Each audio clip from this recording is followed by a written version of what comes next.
Natagpo ang palutang-lutang sa dagat sa Claveria, Cagayan ang isang bloke ng shabu na 6.7 million pesos ang halaga. Saksi, si Jamie Santos. Isang bloke ng shabu na palutang-lutang sa dagat na sakop ng Claveria, Cagayan ang nakita ng isang mangingisda. Ayon sa Pasukin PNP Maritime, kasalukuyan silang nagsasagawa ng seaborne patrol nang makatanggap sila ng impormasyon na may mangingisdang nakakita sa kontrabando.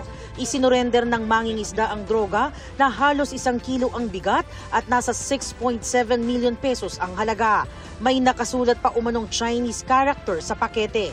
Base sa pagsusuri ng SOCO, kumpirmadong shabu ang nakuha ng mangingisda.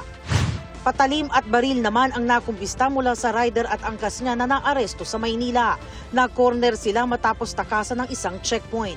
Lumalabas na dati na ring nasangkot sa ibang krimen ang mga suspect. We later found out na sila rin yung suspect initially dun sa pag-isnat sa isang nursing student, and meron din silang previous na mga cases or insidente na sila rin ang suspect ng robberies natin dito sa area ng Moriones.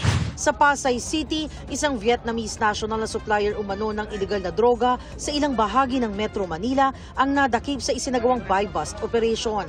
Ayon sa NBI, natuklasan nila ang pagtutulak umano ng Vietnamese ng illegal na droga sa tulong ng isang tip. Matagal na rin daw nilang minamanmanan ng suspect. Nakuha sa kanya ang ketamine at ecstasy. Itinanggi naman ng suspect na sangkot siya sa illegal drug trade. Para sa GMA Integrated News, Jamie Santos ang inyong saksi. Mga kapuso, sama-sama tayong maging saksi.